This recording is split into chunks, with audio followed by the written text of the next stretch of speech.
그래서 서울 반포동에 이제 84제곱미터 국민평형 보유세를 한번 추정을 해보도록 하겠습니다. 원래는 얼마예요? 1,900만 원 정도인데 이게 26년에서 27년으로 바뀌었을 때 한 해만의 변화인데 공제율 80%는 그대로인데 한도가 800만 원을 잘리기 때문에 1,900만 원에서 3,551만 원으로 늘어나는 거죠. 이 정도면 거의 월세 300만 원을 내는 거나 마찬가지죠. 내가 반포에 지금 아파트 하나 있다는 이유만으로 생각보다 세금 부담이 굉장히 많이 지금 커질 수 있다라는 걸 여러분들이 명심하셨으면 좋겠습니다. 제가 최근에 세대 개편안에 대해서 여러분들의 포지셔닝에 따라서 제가 하나씩 방송을 하고 있는데요. 오늘 내용은 이제 실거주자 1주택자에 대한 내용입니다. 그래서 좋은 소식도 있고 함정도 있고, 그래서 여러분들이 내가 주택을 하나 딱 소유하고 있는데 실거주다 이런 분들은 이 영상 끝까지 보시면 많은 도움 얻으실 수 있을 것 같습니다. 그래서 내 집에 살고 있지만 세금이 줄어드시는 분도 있고 세금이 또 늘어나는 분이 있거든요. 그래서 이게 어떠한 차이인지 구체적으로 살펴보도록 하겠습니다. 만약에 이제 시가 20억, 실거주 1주택 60세시고 10년을 거주했다. 그럼 이제 2028년에는 보유세가 370만 원에서 353만 원으로 이제 오히려 줄어듭니다. 요거는 이제 정부가 직접 계산한 계산표고요. 그래서 대부분의 이제 20억 정도 이하, 대부분의 실거주 하시는 1주택자 분들에게 요번 개편은 이제 감세죠. 근데 뭐 그렇게 엄청나게 티를 낼 만큼 큰 감세는 아닌 것 같고요. 그러면 왜 줄어드는지를 한번 살펴보도록 하겠습니다. 실거주 1주택자에게 주어진 세 가지 포인트가 있는데요. 첫 번째는 종합부동산세 기본 공제를 12억까지만 해주던 것을 요걸 이제 14억까지 늘어났습니다. 그래서 공시지가 기준으로 이제 14억이기 때문에 시가로는 대략 한 20억 정도. 여기까지는 기본 공제를 14억을 다 해주니까 20억짜리면은 이제 기준 시가가 한 14억 정도 되는 거고 14억을 다 빼주니까 종부세를 계산할 금액 자체가 과세 표준이 아예 없는 거죠. 그래서 이제 이분들은 종부세에서 아예 제외가 되는 겁니다. 그리고 두 번째 포인트는 뭐냐? 양도세 기본 공제를 원래는 얼마까지만 해줬어요? 250만 원까지만 해줬습니다. 그런데 이거를 이제 얼마까지 해준다는 겁니다. 2,500만 원까지 해주겠다. 10년 이상 거주를 하고 거기에 추가로 양도가액이 30억 이하일 경우에, 이럴 경우에는 양도세 기본 공제를 250만 원이 아니라 10배인 2,500만 원까지 해주겠다라는 거고요. 그 다음에 세 번째 포인트는 또 뭐예요? 부부 공동 명의다. 그러면 이제 5천만 원까지. 그래서 기본 공제를 2,500만 원, 2,500만 원. 그래서 각각 부부별로 2,500만 원씩 해주기 때문에 부부 공동 명의로 한다라면은 총 5천만 원까지 공제를 받을 수 있다. 이렇게 보시면 되겠습니다. 그런데 여기서 이제 주의하실 포인트는 공제가 이렇게 늘어난 거는요, 거주하는 1주택 뿐입니다. 그래서 같은 1주택, 난 집은 하나인데 내가 거기 안 살고 있어. 이런 분들은 이제 반대로 가는 경우죠. 가격대별로 한번 보면은 이렇게 됩니다. 시가 수준이 10억이다. 그럼 공시가격이 7억 정도 되는 거죠. 그럼 현행도 제로, 개편 후에도 제로, 변함이 없죠. 그 다음에 시가 기준 한 20억 정도 된다. 그럼 공시가격이 15억 정도 될 거고요. 현행은 27만 원 정도 되는데 이게 이제 개편 후에는 이제 10만 원 정도로 줄어듭니다. 그래서 대략 한 16만 원 정도 줄어들고요. 30억 정도 시가 수준의 주택에 살고 있다. 그러면 이제 공시가격이 수도권 기준으로 이제 대략 한 20억 정도 되는데, 그럼 현행은 91만 원의 이제 종부세가 나오는데 28년 기준으로는 얼마로 줄어드는 거예요? 76만 원. 그래서 15만 원 정도 줄어듭니다. 그래서 20억, 30억, 50억, 70억에 이제 이렇게 예제가 있는데 줄어드는 거는 거의 뭐 정말 뭐 눈꽃만큼이죠. 뭐 10만 원대 줄어드는 거니까. 그런데 이제 50억짜리부터 이제 늘어나는 거는 이제 524만 원 늘어나고 70억짜리는 무려 2,358만 원이 늘어납니다. 내가 여기에 실제로 거주를 하고 있어도요. 50억짜리 경우에는 현재는 453만 원 정도의 종부세를 내는데 개편 후가 되면은 이제 978만 원까지 늘어나는 거고 1년에 현행보다 524만 원, 그러면 대략 월에 한 40 몇만 원 정도 늘어나는 거죠. 그리고 시가 70억짜리 정도의 아파트를 산다. 그러면은 공시가격으로 대략 50억 정도 되는 거고, 요거는 보시면 무려 2,358만 원, 이거를 월로 따져도 한 200만 원 정도씩 늘어나는 겁니다. 그래서 고가주택일수록 내가 실제로 거주를 하고 있어도 월세를 국가에 200만 원 정도 내는 거랑 똑같다는 겁니다. 그러면 이제 어떤 집이 이제 가장 유리해지는지를 한번 보도록 하겠습니다. 시가 대략 이제 20억에서 32억 정도, 계산표를 다시 한번 보여드리면 30억 정도까지는 이제 줄어들잖아요. 자, 그러다 보니까 시가 한 20억에서 32억 정도의 실거주 1주택은 이번 개편의 최대 수혜가 아닌가. 그래서 여기에 또 매수가 몰리면 30억짜리가 40억, 50억이 될 수도 있잖아요. 그럼 또 이거는 또 나중에 종부세가 또 늘어날 수는 있겠죠. 그래서 이런 부분들은 여러분들이 참고를 좀 하실 필요는 있고요. 20억 이하는 이제 종부세가 아예 면제가 되고 32억 이하는 이제 부담이 좀 좀 들어드리니까 근데 또 올라갈 거를 생각하면은 아무래도 이제 한 20억 정도나 20억 이하짜리들이 아무래도 조금 실거주 수요가 좀 많이 몰릴 수는 있을 것 같습니다. 그래서 이런 지역들이 이제 마포나 용산 또 성동구 또 서울의 이제 외곽 지역들 이런 데는 가격이 그렇게 높지가 않기 때문에 이런 지역들은 세금적인 부담이 약간은 줄어든다라는 거고요. 33억에서 40억 정도의 대장 아파트들 이런 데는 세금이 오르기는 하지만 다시 한번 이걸 보여드리면 그러니까 시가 50억짜리도요 세금이 524만 원 늘어나는 겁니다. 종부세가. 그렇기 때문에 아주 크다고 볼 수는 없어요. 그렇기 때문에 33억에서 40억 정도의 이런 아파트들도 세금이 오르기는 하지만 큰 폭은 아니기 때문에 여기도 약간의 혜택은 좀 볼 수 있다. 이렇게 볼 수 있을 것 같고요. 그 다음에 이제 거기에 이제 신축이 갈수록 귀해지기 때문에 이제 신축 아파트, 그 다음 국민 평형 아파트, 그 다음 또 학군지. 왜냐면 이제 이런 조건들이어야 이제 오랫동안 또 살 수 있는 거잖아요. 그래서 오랫도록 살 수 있는 이런 집의 가치가 커지는 구조다. 그래서 장기간 거주 공제, 장기 보유 특별 공제가 아닙니다. 이제 보유는 없어지는 거예요. 거주로 포커스가 맞춰지는 겁니다. 그래서 장기간 보유가 아니라 장기간 거주에 대한 이런 부분들이 굉장히 중요하기 때문에 장기간 거주 공제를 좀 채우기 쉬운 이런 실거주가 선호되는 아파트가 아무래도 좀 유리해지지 않겠냐 이런 이야기이고요. 여기에서 굉장히 중요한 게 있는데요. 함정이 있다라는 겁니다. 10년 내가 거주를 채워도요 공제 한도가 생깁니다. 지금은요 한도가 없어요. 공제 한도가 없습니다. 그런데 이게 2028년에는 20억, 2029년에는 이 공제 한도가 10억으로 줄어듭니다. 그래서 내가 공제를 받을 수 있는 최대 한도가 있다라는 거죠. 이게 바로 함정입니다. 양도세 장기 거주 소득 공제가 있는데요. 현재는 보유와 거주 둘 다 지금 감안을 해주죠. 공제 기준에 들어갑니다. 최대 공제율도 80%고요. 공제 한도가 아예 없어요. 그래서 보유와 거주를 오랫동안 하면 할수록 장기 보유 공제를 많이 해주는 겁니다. 그런데 여기 27년 내년까지는 바뀌지 않아요. 제도가 바뀌는데 어느 정도 여유 기간을 좀 두겠다. 특히나 다주택자의 세금이 많이 늘어나는데 이런 분들이 어느 정도 세금 부담 없이 빠져나갈 수 있는 기간, 이해 기간을 좀 두겠다. 이런 포인트고요. 자, 그런데 28년부터는 이제 거주가 6%, 보유는 2%밖에 되지 않습니다. 공제율은 똑같고 공제 한도가 이제 28년부터 생기는 거죠. 현재의 이 세제 개편안이 바뀌는 거는 이제 28년부터, 그리고 공제 한도도 새로 생기는 게 28년부터 20억이 생기는 겁니다. 고가 주택일수록 아무래도 공제 한도에 대한 영향이 크겠죠. 그래서 고가 주택을 막 가격을 뭐 10억 이상씩 이렇게 내려서 급매를 지금 하는 경우도 있다. 이런 소식이 지금 뉴스에서도 나오고 있는 거죠. 그리고 이제 29년부터는 뭐예요? 이때부터는 이제는 보유는 필요 없다. 보유는 안 하겠다. 거주만 하겠다라고 합니다. 거주만 8%로 공제 기준이 들어가는 거고요. 공제 한도가 이제는 반토막이 나죠. 10억으로 줄어듭니다. 무려 1년 만에 10억으로 완전히 반토막이 납니다. 그래서 내야 될 양도세 부담이요. 28년부터는 지금 어마어마하게 커지는 겁니다. 고가 주택일수록. 그렇기 때문에 뭐예요? 지금 고가 주택이 지금 난리도 아니죠. 그래서 매물도 굉장히 많이 늘어나고 호가도 굉장히 많이 떨어지는 이런 현상들이 벌어지고 있다라는 걸 여러분들이 충분히 배경을 이해를 하시면은 충분히 무슨 이야기인지 감을 잡으실 수가 있을 거고요. 그래서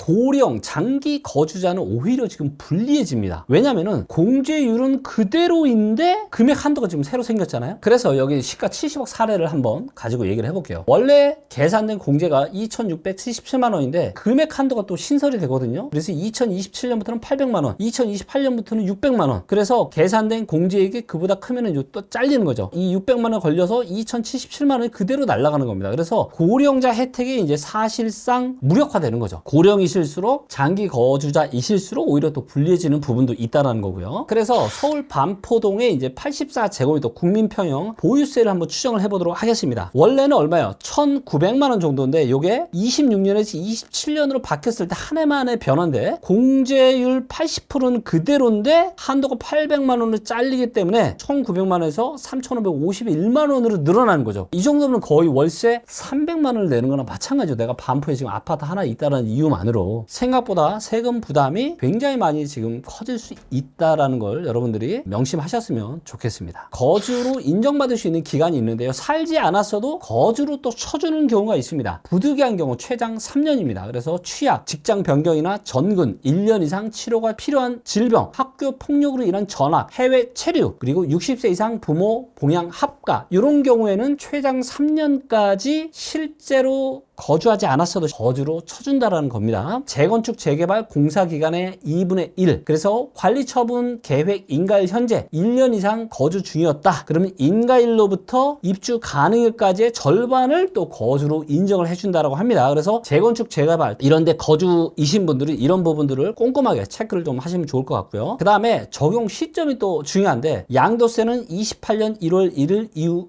양도분, 그 다음에 종부세는 27년 1월 1일 이후 납세 의무 성립분부터입니다. 그래서 적용 시점도 언제부터인지를 꼭 좀 명심하시면 좋을 것 같습니다. 그래서 실거주 1주택자는요, 가격대에 따라서 완전히 다른 결론이 나올 수가 있습니다. 그래서 시가 32억 이하다. 보유세는 좀 안심하셔도 된다는 거죠. 종부세는 줄거나 사라집니다. 다만 양도세 공제 한도가 집값이 아니라 양도 차익 기준입니다. 그래서 싸게 사서 많이 올랐다. 그러면 이 구간에도 걸릴 수 있어요. 그리고 이제 시가가 32억이 초과했다. 그럼 계산이 좀 필요할 겁니다. 그래서 종부세가 늘고 양도 차익이 10억이 넘으면 2029년 공제 한도에 또 걸리는 거죠. 공제 한도가 28년부터 생기다 그랬잖아요. 28년에는 20억, 29년에는 이제 10억으로 줄어든다고 말씀드렸잖아요. 그래서 양도 차익이 10억을 넘으면 공제 한도에 걸립니다. 그래서 2027년 매도와 계속 보유를 놓고 세후 금액을 비교를 해봐야 되는 거죠. 그래서 시가가 32억이 넘는 실거주 1주택자 분이다. 그러면은 정밀하게 세무사와 한번 이런 부분들을 검토를 좀 해보셔도 되게 좋을 것 같습니다. 공제 한도의 기준은 뭐예요? 여러분들이 분명히 아셔야 되는 게 뭐예요? 집값이 아니다라는 겁니다. 내가 산 가격에서 양도하는 가격의 차이, 그래서 이 양도 차익이기 때문에 이 부분을 꼭 좀 명심하시면 좋을 것 같고요. 팔고 나면은 뭐예요? 이 양도세를 내다 보니까 같은 급지로 못 돌아와요. 이 부분이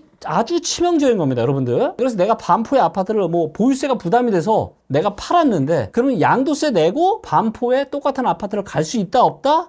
없다라는 겁니다. 이거 팔아서 똑같은 아파트를 못 가요. 참 이게 어떻게 보면 한마디로 정부가 고가주택 그냥 가격 좀 떨어져야 돼, 이렇게 얘기하는 것 같아요. 그래서 마지막으로 정리를 또 해보도록 하겠습니다. 실거주 1주택자가 기억할 것, 대부분에게 이번 개편은 감세가 맞습니다. 그래서 시가 20억 이하는 종부세가 사라지고 30억도 줄어듭니다. 하지만 아까도 제가 시뮬레이션 보여드리지만 금액이 커요, 안 커요? 그냥 1년에 10만 원 정도이기 때문에 그냥 가족끼리 그냥 치킨 몇 번 시켜 먹으면 그냥 끝나는 금액입니다. 그렇게 크다라고 볼 수는 없습니다. 이걸 뭐 굳이 감세라는 표현까지 저는 쓰고 싶진 않고요. 자, 그다음에 두 번째, 보유세의 갈림길. 내가 이거를 보유를 해도 세금적인 부담이 크냐 많지 않냐의 기준은 대략적으로 시가 32억 정도. 그래서 요 위로 올라가면 올라갈수록 종부세가 늘어납니다. 그래서 점점 가격이 올라가면 올라갈수록 종부세 부담이 굉장히 기하급수적으로 늘어난다는 거 꼭 좀 명심하시고요. 그 다음에 양도세의 공제 한도는 집값이 아니다라는 거. 양도 차익. 그래서 내가 산 가격에서 판 가격, 이 차이, 이 양도 차익이고요. 양도 차익의 공제 한도가 지금은 없는데 28년에 20억, 29년에 10억으로 많이 줄어듭니다. 그렇기 때문에 고가주택을 내가 양도 차익이 크다. 그래서 내가 예전에 한 10년 전에 20년 전에 내가 샀는데 어쩌다 보니 이게 고가주택이 됐다. 이런 분들은 양도 차익에 대한 공제 한도가 없는 26년, 27년에 매도하는 거를 상당히 깊이 있게 고민을 좀 해보셔야 되지 않을까 싶습니다. 세 번째 포인트는 뭐예요? 거주 기록을 챙기셔야 됩니다. 그래서 2029년부터는 이제 보유는 의미가 없습니다. 물론 조정 대상 지역에 대해서 말씀드리는 겁니다. 전국의 모든 아파트는 아니에요. 조정 대상 지역입니다. 29년부터는 보유는 의미가 없습니다. 그래서 부득이하게 못 살았다면 사유를 꼭 증빙으로 남겨두셔야 됩니다. 왜? 거주하지 않았어도 거주로 인정해주는 사례가 있다라고 제가 말씀드렸죠.